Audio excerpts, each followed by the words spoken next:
Hello all, and welcome back to another episode of TV and Us, a conversation show about the TV series we just can't stop talking about. My name is Jennifer Hahn. And I'm Sarah Callan.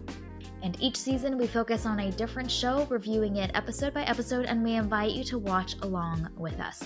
Right now we are reviewing The Last of Us Season 1, and today we are on Episode 2, titled Infected.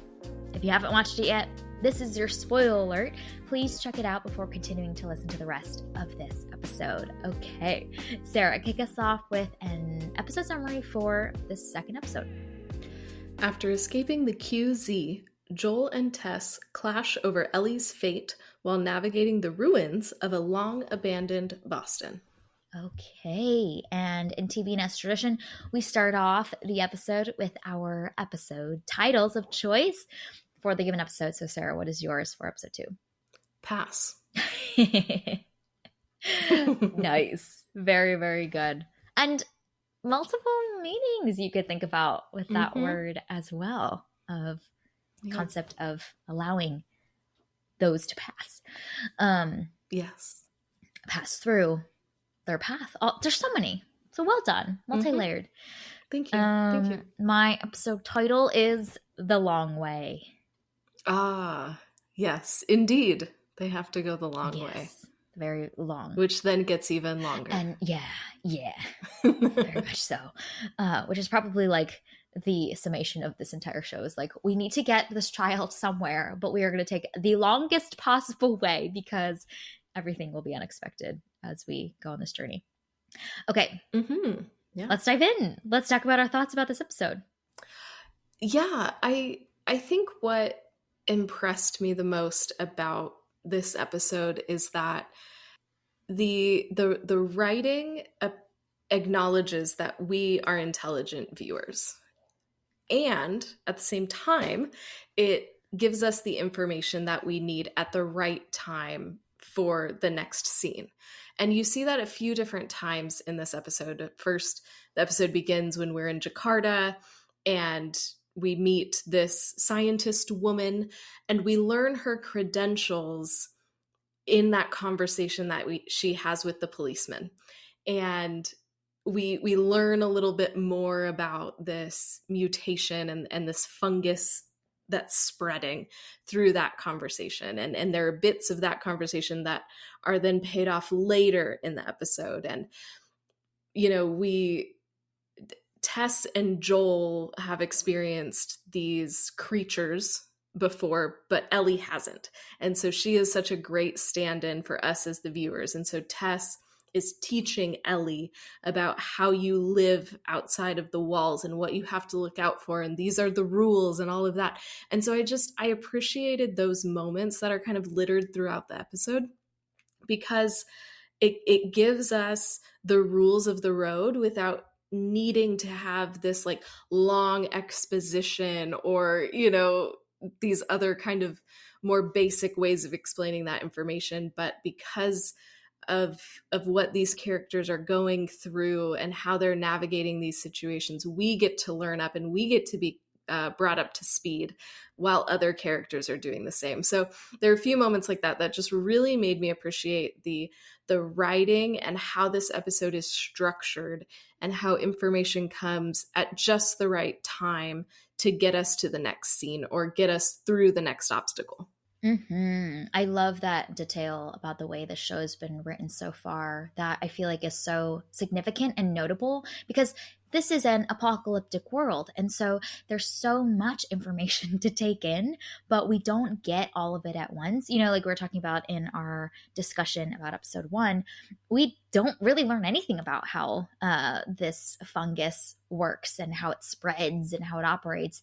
Only here in episode 2 do we get to learn a little bit more. And even so, we've only seen seemingly like one flavor of how it works. I didn't even realize there was different like versions of what this fungus infected creature could look like. And so the concept of the clickers and them being blind is new information to us. But what I also love is how much the show reveals the right information, but that information also carries emotional stakes that then are paid off within the episode. So For example, we get to see that there's this detail around when you step on or your presence is near some of the fungi. There's a network of them, and then it will trigger a slew of them to come after you. It's a detail that, as you mentioned, Tess shares with Ellie. And so then there's an incredible shot later on in the episode when they arrive at the museum where we see Joel and his feet walking amidst the ground and the leaves. And it's a great moment of cinematography, but also that shot also carries stakes because we're like, is he triggering something right now? Like, where is he stepping?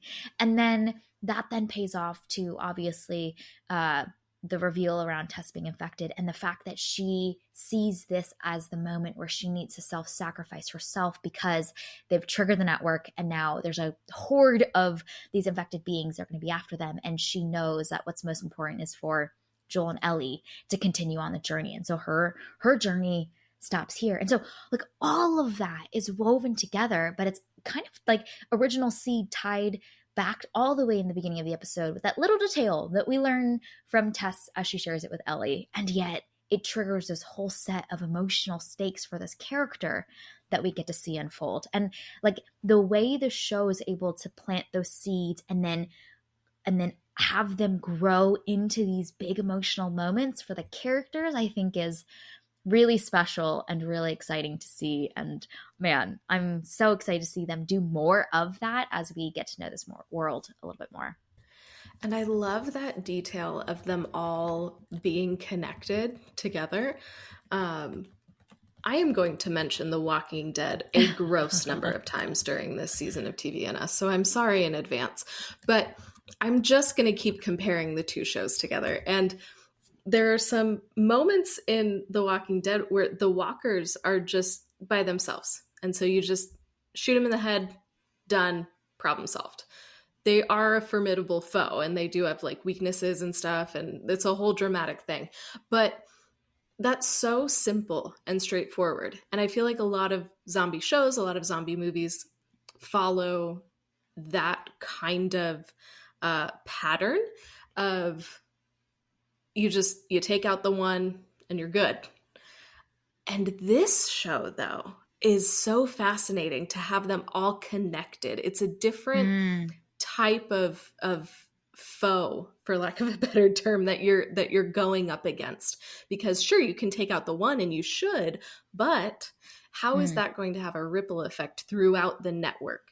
And I'm very curious to see, is there a way that, because they talked about the fungus growing underground, like, is there a way that you can get like under the network and like then light that on fire? And will that have a ripple effect out across, a horde of these people? Like, there's so many creative possibilities with this because they are all interconnected. And so I think that that's a really exciting concept to not only make it more dangerous, but potentially to allow for some more creative ways to eliminate this danger. I love that you are scheming to figure out how to take them out and problem solving based on the facts that we have now. It's so funny. You're like, if we light the root here, does that take down the whole network? This is very much how they took out the mafia in the 80s. You know what I mean? Like, how do we take the whole thing down? Because you're right. It's like Medusa's head. You cut one off and like two more grow in its place. So how do you fight a foe like that? But it also makes like the stakes of any fight between you and one of them feel different in how your approach should be. You know what I mean? Like, you can't just take one out, because if that's gonna trigger 10 other to come after you, like, what other ways do you have to fight this thing that feels like an invincible foe or an inevitable death for you if the entire army of them come after you, which we see the whole army come after this crew here. And that's what I'm saying. We can't keep going with the same traditional mindset. We gotta build a RICO case against them. Yes. That's what we gotta do. We gotta take the whole network out. Oh, that's so funny. Well, and at like a, you know, metaphorical level, what's also interesting about them being so interconnected is how different that looks compared to the humans that are incredibly isolated from each other. And there's no community, there's no connection, there's no connectedness at all. And we got to see a little bit of that in the QZ. And yet, this foe is highly, deeply connected. They have formed a thriving community amongst these infected people. And that contrast is also interesting to think about as well.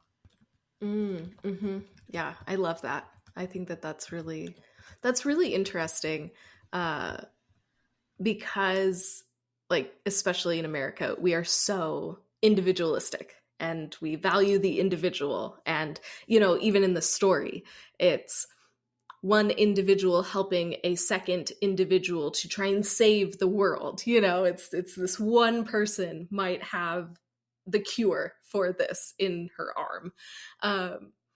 And so it is kind of fascinating to view this through that lens of individualism. And even in the QZ, even though they're all in this together and they're just trying to survive, there doesn't seem to be that depth of community care. And it seems to be individuals are just all out for themselves, maybe with the exception of the fireflies, who are working together and seem to have a tighter knit community, probably because they're secretive and they're the rebellion, and you kind of need that. But that is a different lens maybe to view this through, is that individualism versus collectivism, and how that might maybe play out in this story as Joel and Ellie are now venturing forth into the unknown and are presumably going to meet some other groups of people. How are these individuals going to react when they're put into these new situations with new people? And very much that question around like how, when we are pressed to survive, like what will win? Will our desire to serve each other and help each other and protect each other override the kind of like animalistic instinct to just fight for ourselves and like every man for themselves, which is kind of like a hellish type of society? And you know, if our foe is deeply connected, we don't stand a chance if we're all just individuals trying to fight for our own selves, and in fact fighting each other for, say, limited resources, or having to, you know, protect our survival by sacrificing one of our own. Like that gets really interesting to think about as well. So this like tension within human nature to be altruistic and giving versus self-preservation. Mm-hmm. Ain't nobody have time to be altruistic right now, Jen. Come on. Yeah, not when you're fighting an entire network of fungus, Right? apparently, that can just detect your location. My goodness. Yeah. Yeah, it's quite a formidable foe. And I have so many questions. I'm not a science person, so I won't understand any answer that I get.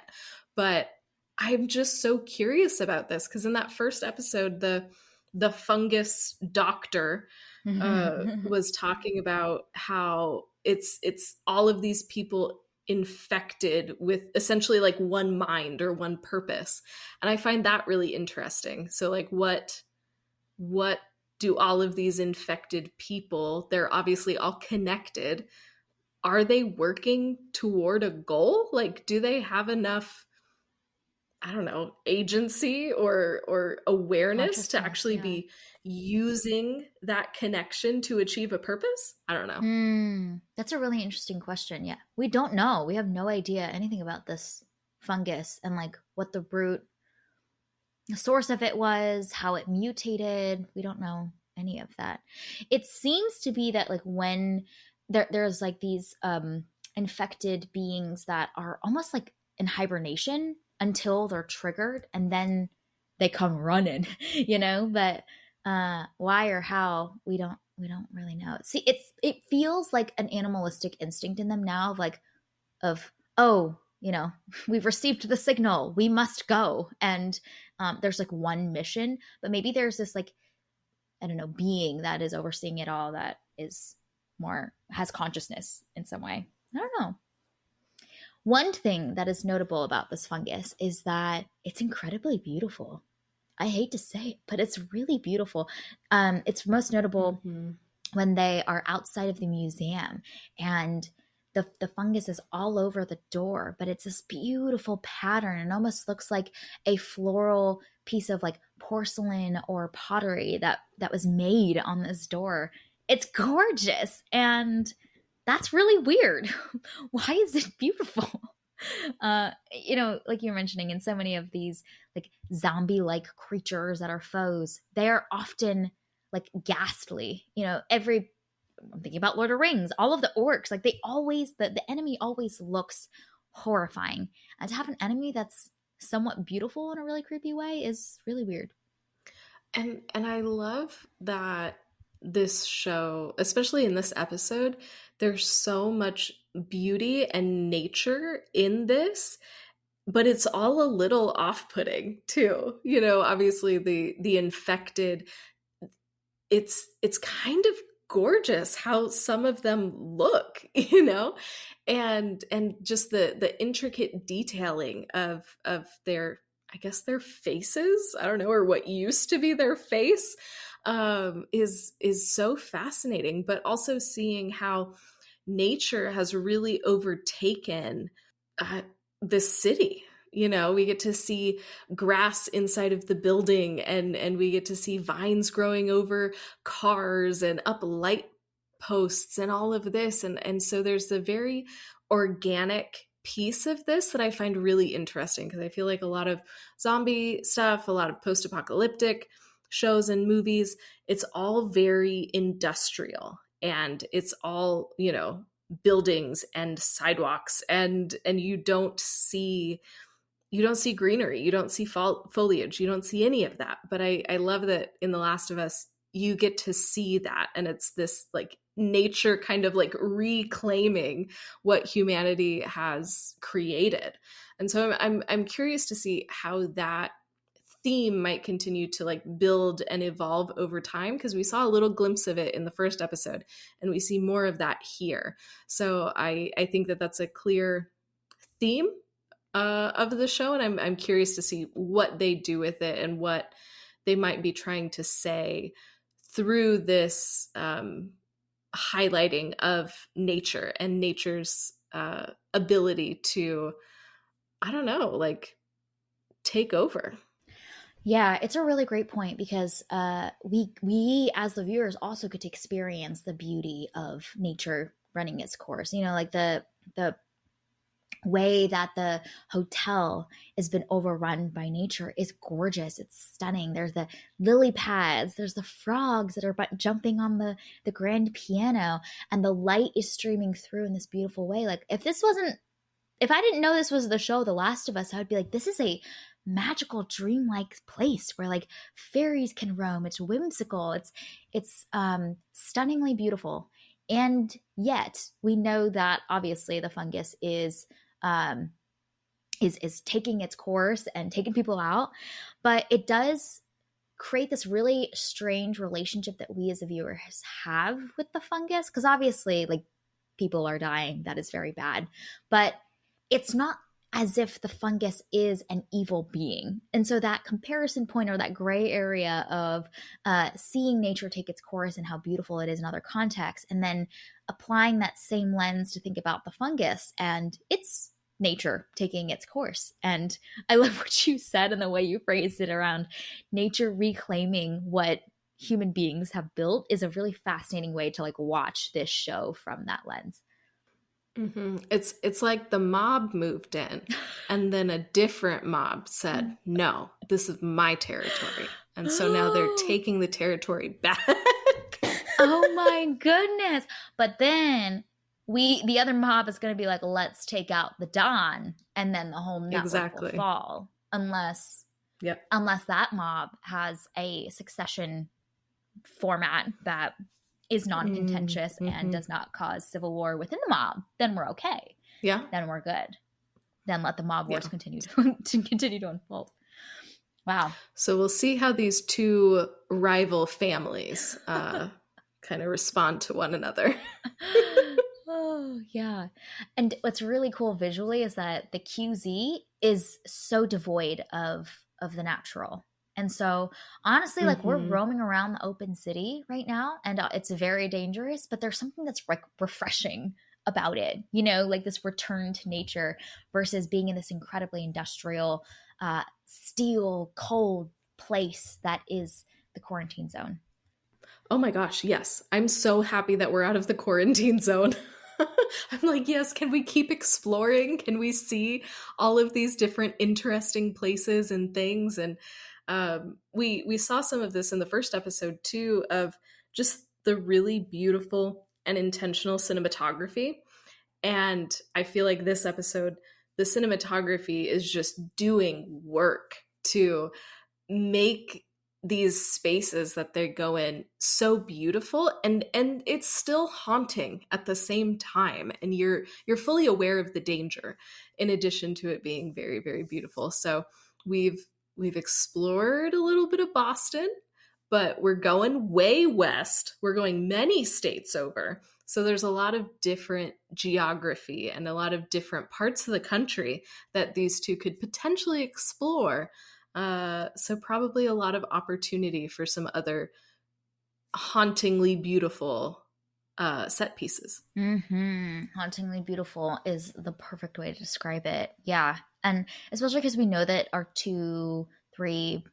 now two protagonists are on a long journey that we know to expect, that we'll get to see more of what the country looks like now as we go through these different iconic cities too, which I think is really cool. Mm-hmm. Yeah. Oh yeah, yeah. Seeing, especially because we start in Boston, Mm-hmm. Mm-hmm. that's a pretty iconic city. Yes. So it's Yeah. going to be cool to see where we go next. Mm-hmm. Very much so. Okay, should we talk about the big moment that happens in this episode at the end here? Mm-hmm. Yeah. Oh my goodness. Yep. Man, I I had a sinking feeling that Tessa's journey would not end well, but man, I did not think it would be episode 2. Like, I was not emotionally prepared for this to happen so soon. I thought we'd get a little bit more time, a little bit more of a journey with the three of them, and then we lose some folks along the way. But the show is ruthless and has taken her out. Although there's kind of a poetically beautiful way that this character's journey ends. But tell me your thoughts about that big climactic ending of this episode. Mm-hmm. Yeah, I thought it was smart the way that this episode is structured, because you know that Tess is not going to go on this journey with them. Like, no, the whole show is Joel and Ellie together. So sorry, Tess, you had to go, my girl. And I love that in this episode we see Tess kind of almost being the go-between between the two of them, because she knows how to communicate with both of them, but they haven't yet figured out how to communicate with each other. And so for the first half of the episode, she's doing that, and she is explaining things to Ellie, and then she's having conversations with Joel and kind of is that intermediary for a bit. And then once she's bitten, there's this moment of, like, I guess it happens before then, when she leaves the two of them alone. And it's like, okay, you guys have to start being able to communicate with each other. You can't rely on me anymore. And so I thought that that halfway point where she goes off by herself and leaves these two alone just to talk to each That's other, so good. that I was like, that's really smart of this show to do, because we know that she's leaving and can't continue to almost be a crutch for them. So these two are going to have to figure out how to make it on their own. So I appreciate the way that this episode is structured to lead us on that journey to her inevitable infection. Yeah. That's a great point, which is also a testament to the character's emotional wisdom as well, to know that she can't continue to be the crutch for these two, and to give them that time together to begin to build that trust, the rapport together. And we do see that the two of them begin to talk and share a little bit more in their awkward way with each other as they're feeling each other out. One of the things that I think was also really incredible about the way this episode's written is that there's so many conversations that Tess has earlier in the episode that now have such a different light and lens on them, knowing what we know by the end of the episode. So the one that really stood out to me was when Joel is still kind of stewing in some of his negativity and cynicism and that hardened exterior and mistrust of Ellie and wanting to question the possibility that she could have a key contributing role in finding the cure or vaccine for this. And Tess makes a comment of something along the lines of like, man, can't you just hope in something for once in your life? And for a character that we know that is as tough as she is, it makes so much sense now how, as she recognizes that she's nearing her end, her desire to hope for something and believe in something before she goes is part of the emotional reaction and processing that she is going through as well as she's reckoning with how much time that she has left. And so I remember thinking like, this is different from what I would have expected from this character. But now knowing everything we know by the end, it adds so much more weight to that emotional state that she's in when she has that conversation with Joel. Mm-hmm. Yeah. And I just appreciate how she does that. Obviously she's very exasperated, but knowing that her time is nearing an end, and that's going to be one of the last things that she says to him. And I'm curious to see how that moment, that line, will kind of seep into Joel maybe. And I'm just curious where along the journey he might start to be a true believer as well. He's still very skeptical about Ellie, and he doesn't even have that emotional connection with her yet. She is still just a means to an end. So is there going to be a point in the show where Joel will either start to believe or start to connect with this kid? That's going to be kind of interesting to see where in this journey that happens. Mm-hmm. Yeah, because it feels like it's coming, like it's the right arc for this character. We know that he is incredibly competent and likely key to the resistance and to fight for something bigger than himself, but he's just not emotionally there yet, which makes sense. After everything that you've been through as this character, my goodness, I would just be looking out for my few people and just disengaged from all of that. And I think what's also notable is that you get the feeling that he has hoped before and he's been let down and been disappointed by it. And so that's the cause of his cynicism. It's not out of this negativity, but that he's hoped and lost. He's hoped and been let down. And to continue to hope again and again and to have that endurance for it is so challenging. And you're right that like that's part of Tessa's legacy for Joel is those final words or last few conversations and the way that she hoped being a model for him as well. Oh, I'm so excited for this character to continue to grow and develop because, man, we can see where his arc is developing and it's going to be exciting to see. The other thing that I appreciate about how all of that went down between Tess and Joel is that there's not this like big romantic speech or, this like lovey-dovey moment between them. It's just like this silent acknowledgement of like, oh no, this is it. This is it. We're done. Mm-hmm. Okay. You got to move on. You got to keep going. And so I appreciate that this show doesn't make it all overly dramatized. Yes. Yes. They realize what has happened and they understand the gravity of it, but they also are keenly aware that this horde is coming and they must act quickly if Joel and Ellie are going to survive. And so I liked that. I like that there was no overly dramatic, long, drawn out moments. There was no tearful goodbyes. It was just like, yep, this is what happened and now we need to move. You know, like we talked about in the last episode, there's not time for any of the fluff. We just got to get to work. We got to get to business. And that's what they did, even in this very tragic moment. Oh, yes. That's one thing that I love about the show is how much they are diligent about not leaning into melodrama. And you know what? It's paying off because the irony and of it all is that it's actually more dramatic because they aren't leaning into all of that like big emotional stuff. We as the viewers, like you're saying at the top of the episode, we as the viewers are smart enough to know the emotional weight of this, and the show has seeded it along the way to for us to see and feel the trust and bond and deep care that these two have for each other. So we as viewers get it. We know what this means. And so we don't need to see our characters spew all of that out.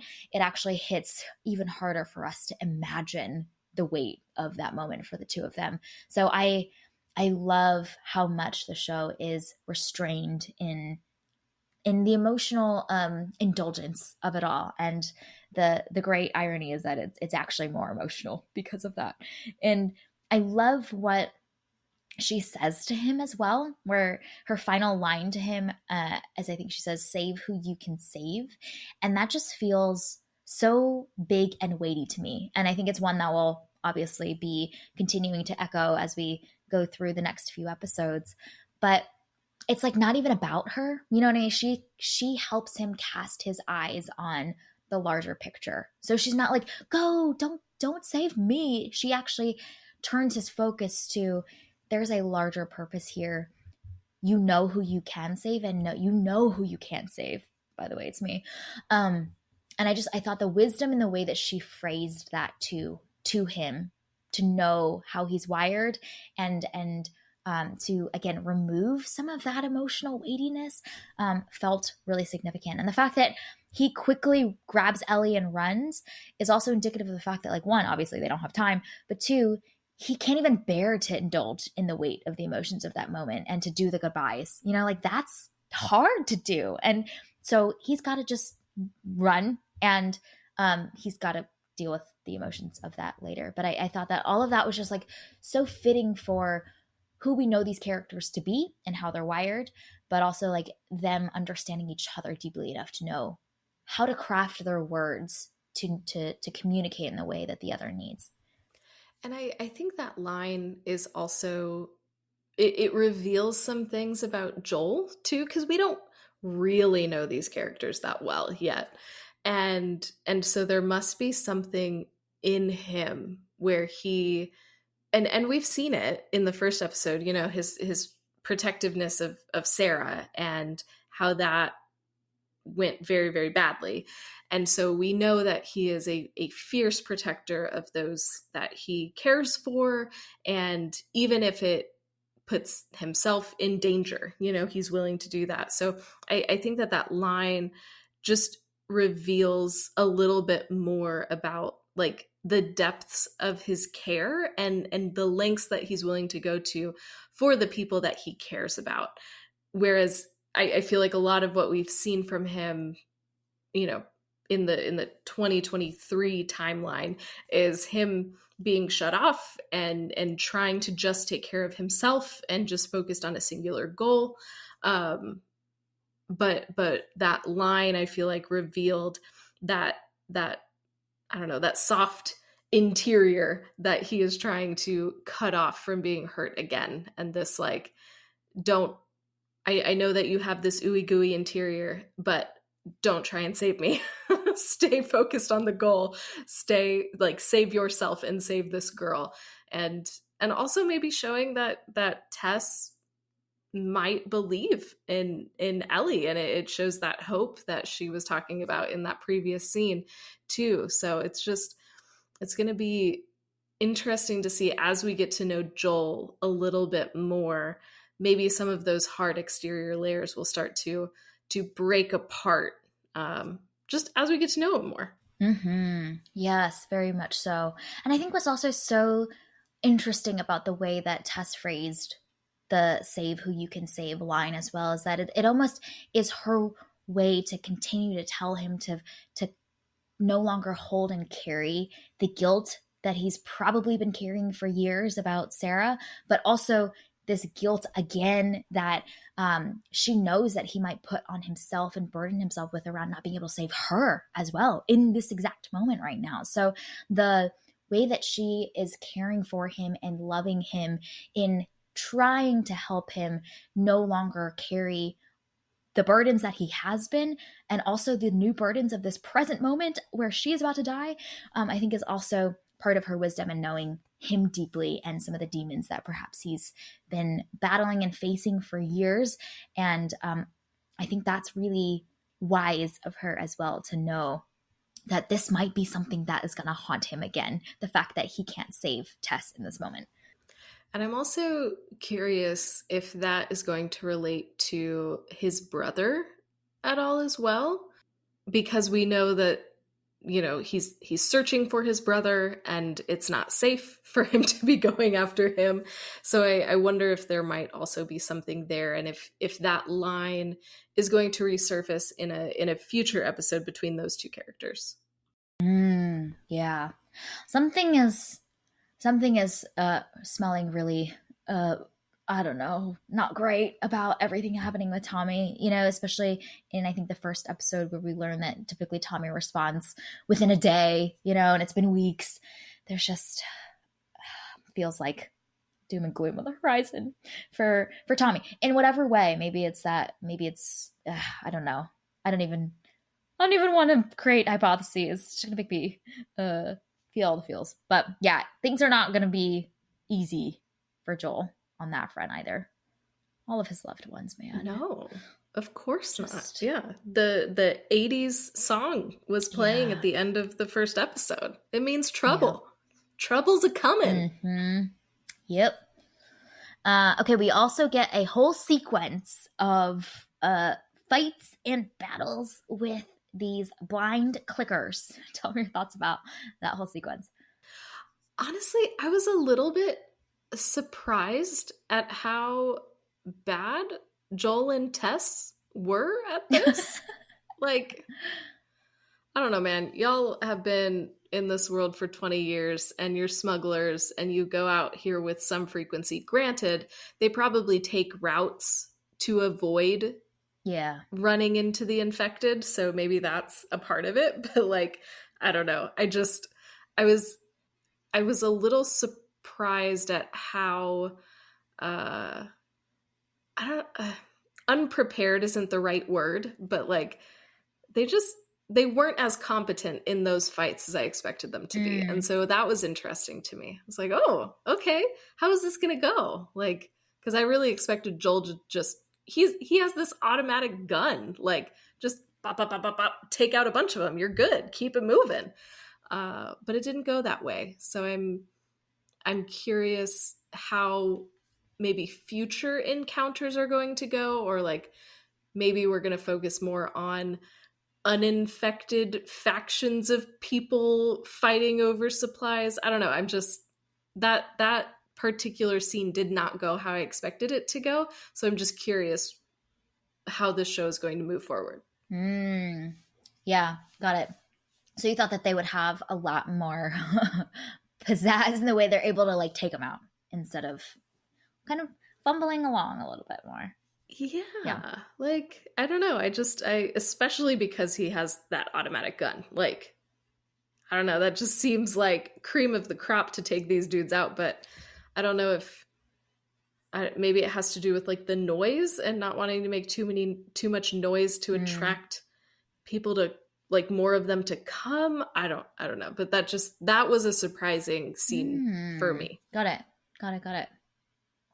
Yeah. I don't know what I expected, but I didn't think about that as much. One of the things that I was kind of fixated on is I loved the design of the way that the clickers looked.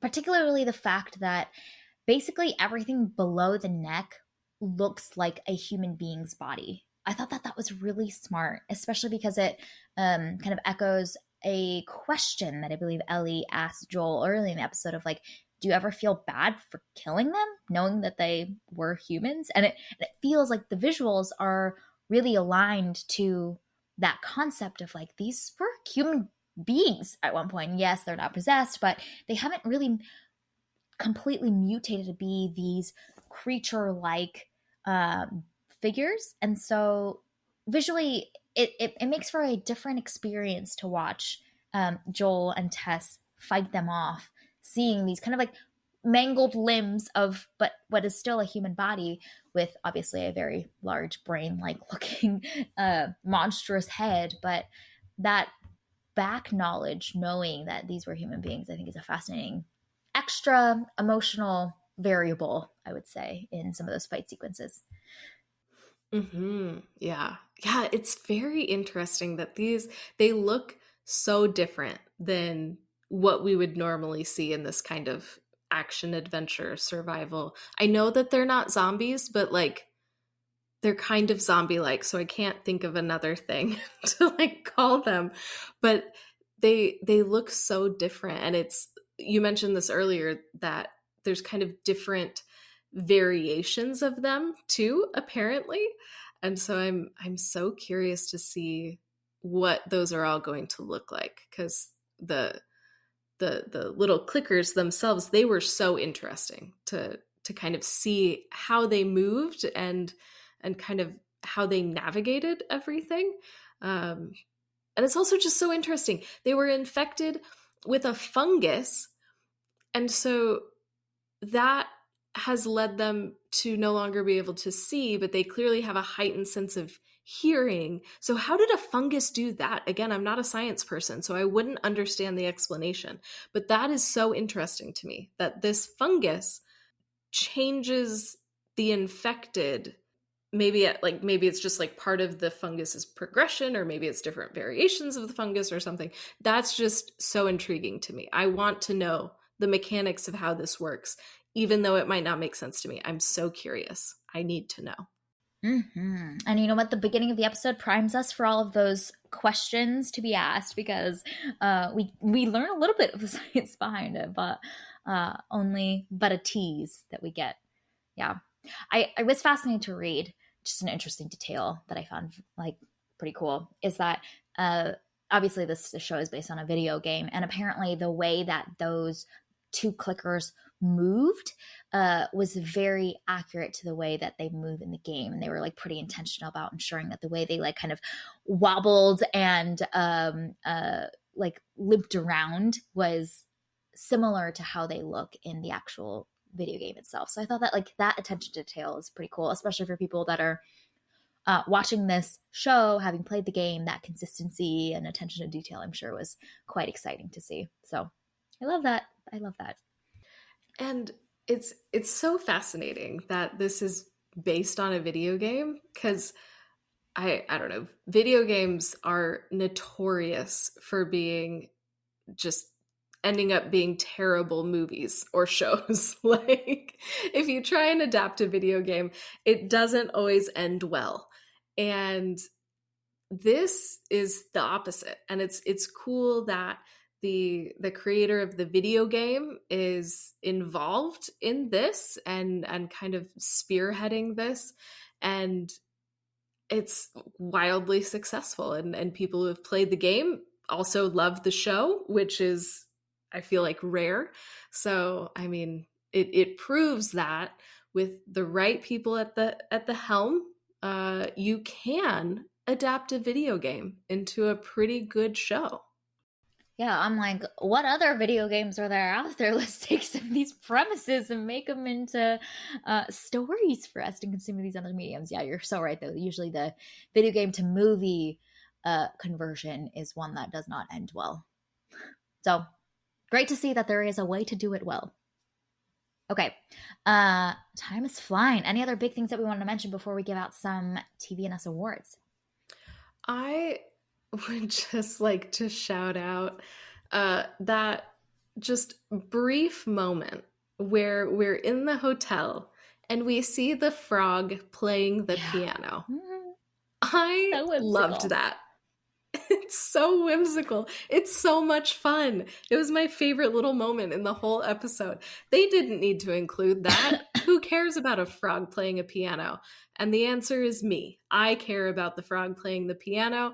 I was so pleased with that. And it's one of those little details that I think makes me appreciate the show, because it's not important, but they're going to include it anyway.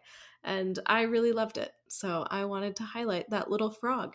He was so cute. He needs to get paid some monies. He was so cute. Right? Yeah. Yes. It was so whimsical. It was straight out of like a children's storybook or something, you know? Yes. So fun.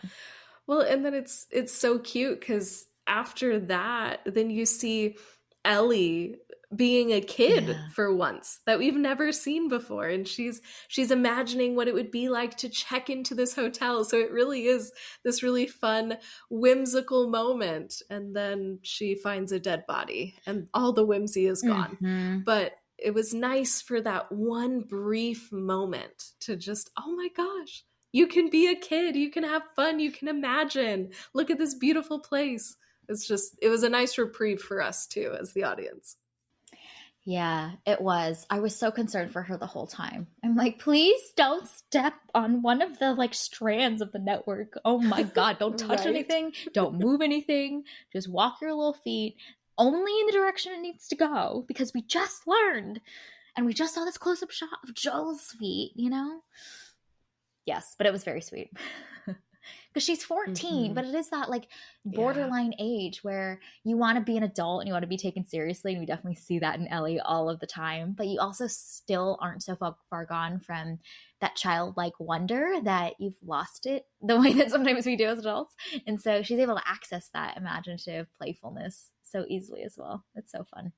Joel needs it too, honestly. He needs a little bit of that in his life. Yes.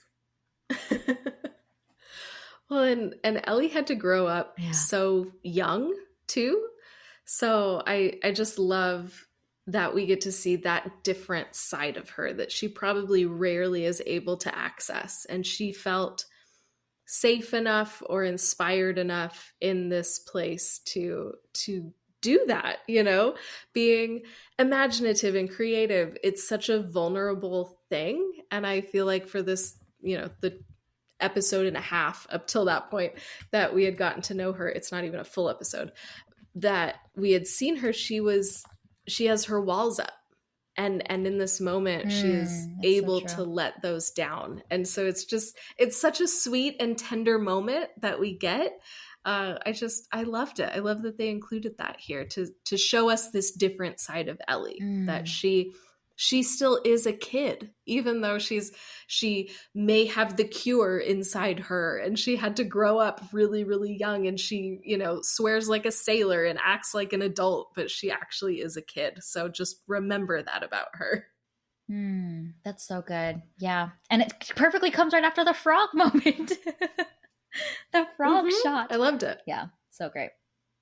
Okay, let's give out some TVNS awards. So the first category is for Scrappiest Survivor.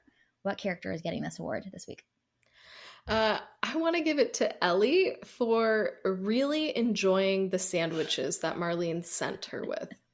It's so funny that mine was tangentially similar, which is Ellie for bringing real food for the journey from her captives.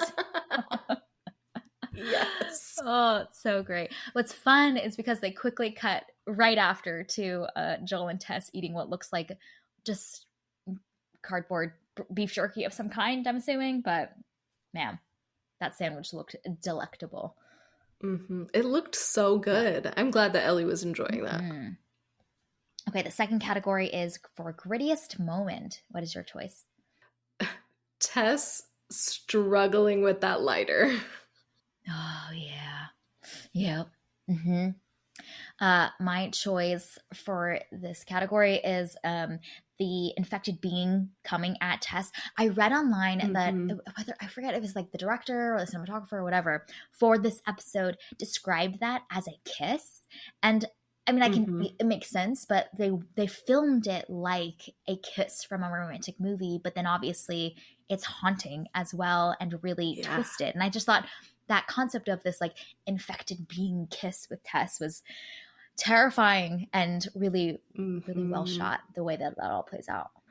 Yeah, that is Yeah. haunting and very disturbing. I was like, Yeah. oh, I don't like it. Make it go Mm-hmm. away. Like, Tess, can you hurry up and blow all of you guys up? Like, Please. Okay, the next category is the Straight Shooter Award, and this is given for a line of dialogue. What is your choice for this? I want to give it to when Joel says, this isn't going to end well. Love it. Yep. Clear, straightforward. We Yep. love the Hmm. clarity. Yes. And he's not wrong. Mhm. My choice for this award is also to Joel when he says to Ellie, pass. It's so good. Oh, it's so I great. loved that Yeah, moment. it's really funny. Okay, looking ahead, what are you excited for? What questions do you have as we head into episode 3? Yeah, I'm curious where this duo is going to go next. What is the next city that they're going to stop at? Mhm. And what are they going to discover as they head further west? And then I'm curious about these different types of the infected, or maybe it's the different stages of infection. I would like to know more about that and maybe see the I don't know, the different variations that come Mm. after you've been infected, because I don't they look so cool, the ones that we've seen, and so I just want to see other cool infected people. I What do we call them is Infected beings also what I is need what to I've been know. calling them. Infected beings. Excellent. That's what I want to see more of in different stages. See, zombies is what we call them, but they don't apparently want to be called that.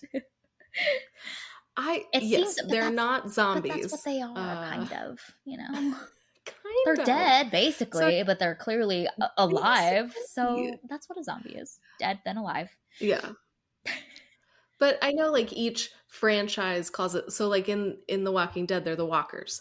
So like Oh, I I see. there's usually like a name, Mm, for each franchise. So like I just maybe they said it in this episode and I missed it. But I need to, what are we branding these fungus people? But whatever their name is, I would like to see more of them in different stages of okay. infection. Yeah, I love it. We can call them infected beings. Perfect. Got it. Love it. But yeah, the concept of there being different ones with different powers is really fun and interesting. I didn't expect that. So yeah, that'll be fun to see how the world continues to expand. Uh, there's a mention of Bill and Frank. I'm excited to learn about who they are. In general, I'm excited to see more of kind of this wild west of different peoples and groups that are non-infected beings but are somehow in the open city and surviving, and all of the different versions and flavors of what how people have chosen to survive in this really terrifying landscape. So I'm just curious about like those that aren't in the QZ. Who are you? And what are all of the different personalities that we will meet along the way? And then a recurring thought that I've had, which maybe is not where the show's direction is going, but especially when we were in the quarantine zone, I kept thinking about like this fungus and the connection between that and this totalitarian regime seem interesting to me. So I wonder if there's something sinister about the intentions behind how this outbreak begun, especially because we have this flashback sequence of this scientist trying to find its origins, but not really knowing where or how. And so that's making me think about like, did some group of people that wanted to take power somehow concoct this fungus and then sent it out and had the kind of deliberate intention of creating the state of the world that it is now so that they could have that total control of the people. So I don't know, something sinister about the origins of this. I don't know if that will be uncovered or if that's just not where the direction of the show wants to go, but it's a thought that crossed my mind. So I wonder if we'll learn more along the way as we meet more people in this world. Oh, that's interesting. My brain didn't go quite there, but I'm curious because the scientist's solution was to bomb the city. And then when they're walking around Boston, Tess talks about, oh, that's a place where the bomb fell. And so that was like, whoa, shocking to me that like, holy crap, they actually bombed their own countries? Like, what happened here? So that piece of it made me really curious to see, because they talked about it was the major cities that they bombed. So I'm curious, as they venture west, some of those states that they're going to, like Wyoming, is very rural. And obviously there are pockets of cities, but it's nothing like Boston. So I'm very curious to see how will those other states, as they travel west, maybe look differently than Boston does, just because of the sheer numbers of population are different. So maybe these cities weren't bombed, or maybe the way that, people have banded together to create communities looks a little bit different than we've seen in Boston. So I think just the geographical differences and then the population density numbers might make some of these places look different, just because they might not have been bombed. They might not have the same military force that we got to see in Boston. So that might be a fun thing for the show to play with. Yeah, and the different kind of worlds within this new U.S. that we get to traverse. Well, it's just interesting to me because the whole mission is basically to get Ellie to the Fireflies, which is kind of this rebel force and the team of scientists there. But then I'm like, why isn't this totalitarian regime trying to find a cure and a vaccine? You know what I mean? Theoretically, they should be actively trying to find this to protect their people. But they seem to be drunk on power in some way. And so they're not really motivated to. So that's why the scientists working on the cure are like completely separated from this government system that's in place and seem to be kind of part of the resistance. So that's all a little funky, a little fishy. Yeah, that's a good point. So we'll see. Yeah, what does the governmental structures look like here? Is there a centralized government, and what does that look like? Yeah. We just have questions about this world. Because the other side of my brain was like, is this the Hunger Games with the districts? Like there's a capital where somewhere people are living their best lives, and the only way that they can do that is to keep everybody else in this state of chaos. You know what I mean? Like, who is benefiting from this totalitarian regime continuing to have this like complete control and power over the people? Like, why other than just for the sake of power? Anyway, we shall learn more as we head into the next episode. Yeah, we will see if somebody will finally take down one of these mob families for the betterment of society. Or will they continue to just run amok, doing their crimes? Yep. I'm assuming spreading run amok everywhere since we have a season 2. Yeah. That's true. We're going to have a lot of spreading and a lot of adventures and maybe some criming. I don't know. We're going to find out. We're going to see how long I can milk this mob metaphor throughout this show. So I'm sorry in advance. Can't wait. I can't wait for the Walking Dead comparisons and the mob metaphor. I look forward to it. What a weird season this is going to be. Yeah. Who has compared The Walking Dead and The Mob to The Last of Us before? Yep. Consistently, too. The Walking Dead maybe makes more sense. All right. But The Mob, woo, that came out of left field. Let's go. Yep. All right. Well, this is our review and discussion of episode 2 of The Last of Us Season 1. You can find it available on Max. Thank you for listening to today's episode of TV and Us. Our name sums it up. We're big fans of TV and the powerful ways we can connect with each other and the world around us. This podcast is about all of us and our shared stories. So everyone is welcome here, and we're so glad you spent time with us today as we continued our journey through The Last of Us Season 1. You can subscribe to this podcast on Spotify, Apple Podcasts, or wherever you tune to your favorite shows.